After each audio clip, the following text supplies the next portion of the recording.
Bonjour, je voudrais vous parler de la croissance et nous croyons à l'importance de la croissance, surtout dans ce mouvement actuel de Dieu. Souvent, nous avons été menés par une croissance numérique, quantitative, combien de personnes sauvées et converties, combien de baptisés.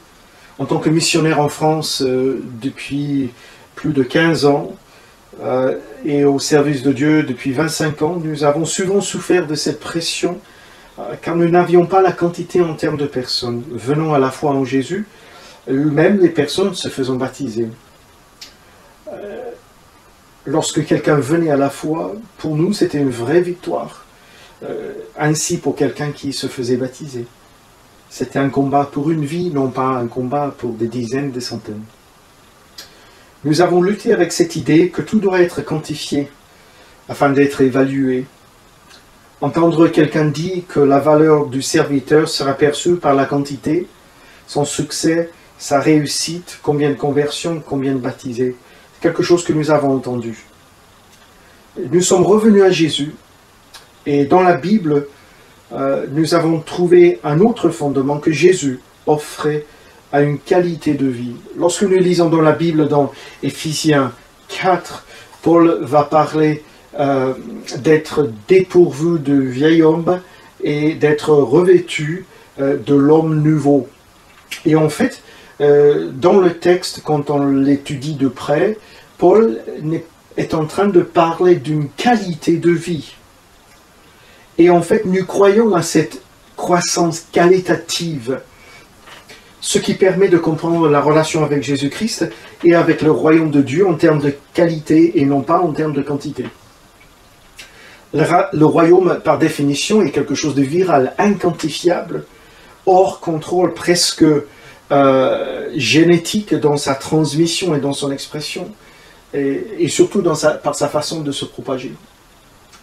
Nous pensons avec Jésus-Christ, qui n'avait que 11 disciples, et puis nous reconnaissons un cercle élargi de 70, anonymes, et encore un cercle de 120 dans la chambre haute en attendant le Saint-Esprit promis à la Pentecôte.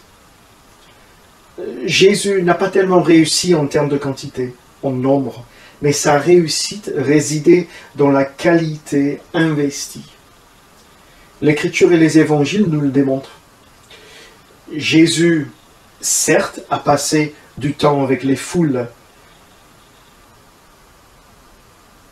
mais ce que nous voyons, c'est que le plus que nous regardons les textes bibliques, nous nous rendons compte que les textes les plus longs des évangiles, ce sont des textes où Jésus rencontre une personne, deux personnes, un petit groupe de personnes. Et en fait, l'accent qui est inhérent dans ces textes bibliques nous montre clairement c'est la qualité de la relation, de la rencontre qui nous est manifestée par l'investissement par Jésus-Christ et par sa propre personne. Jésus s'investit dans l'autre.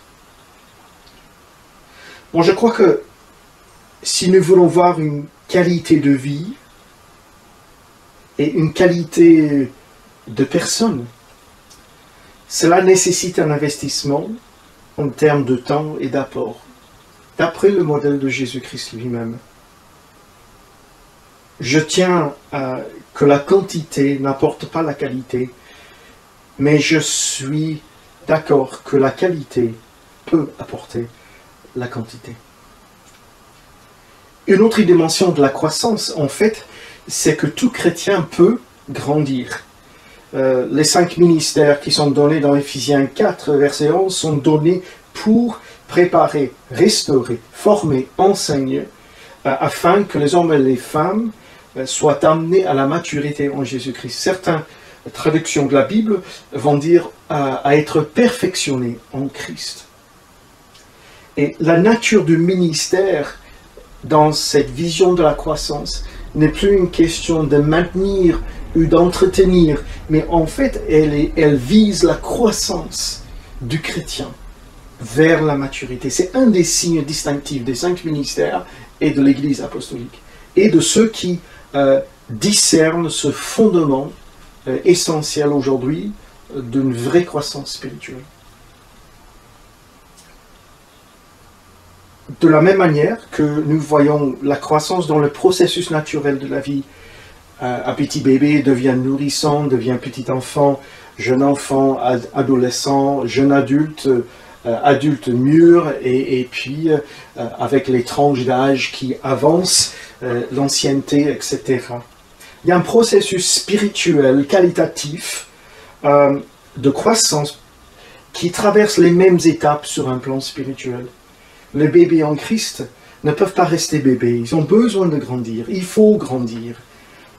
Il y a des leçons de croissance, un équipement, une construction pour tendre vers la vie adulte, vers la maturité en Jésus-Christ.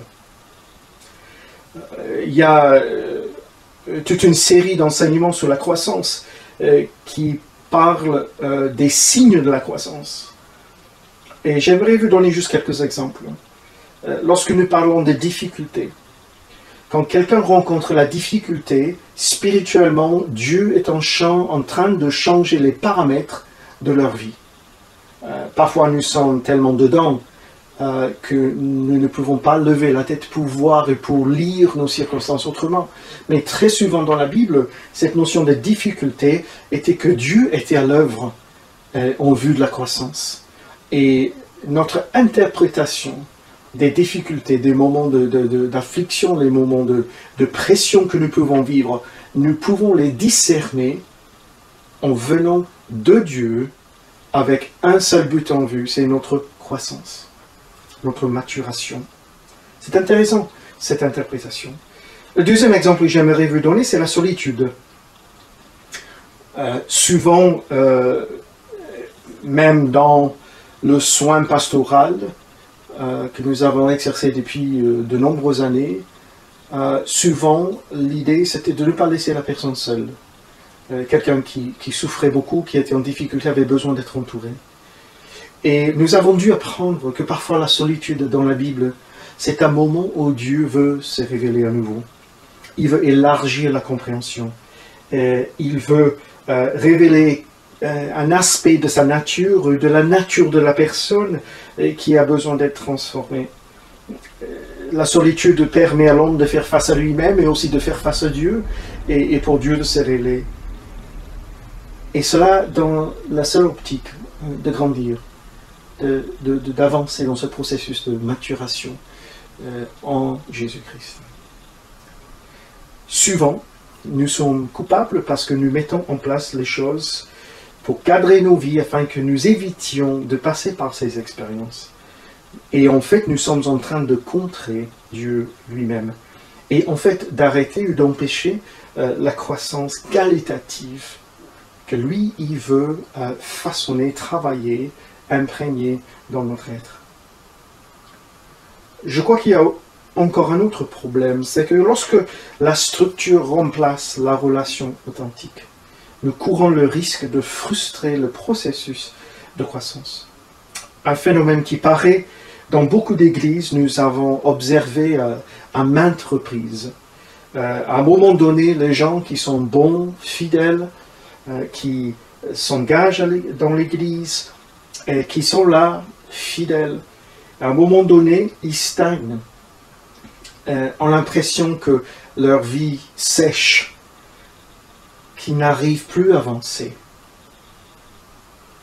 Parfois les désillusionnements, le découragement, et enfin parfois ils quittent l'Église, pas forcément par réaction contre l'Église. Mais nous avons besoin de comprendre que parfois nos structures et nos fonctionnements empêchent et frustrent une croissance vers la maturité qui est plus conséquente. Le rappel, c'est que la structure n'est qu'échafaudage. Elle ne sert qu'à faciliter la croissance qualitative des chrétiens et le corps de Jésus-Christ. Il est important que nous comprenions ces choses-là. Parfois, c'est simplement que ces personnes ne peuvent plus grandir parce que nos structures ne s'apprêtent pas à libérer une pleine croissance qui pourrait peut-être nous dépasser. peut-être cela nous fait peur. En tout cas, nous sommes engagés à tout faire pour permettre et libérer les chrétiens afin qu'ils atteignent la pleine mesure de maturité en Jésus-Christ. Il y a une joie d'amener les personnes à une excroissance, dépassant leur cadre et leur contexte actuel. Que ce soit les chrétiens individuels, que ce soit l'Église, que ce soit le royaume, tout se trouve dans ce mouvement de croissance. Alors c'est pour ces raisons-là, et d'autres encore, que nous posons comme une valeur fondamentale à ce ministère, ce principe de croissance.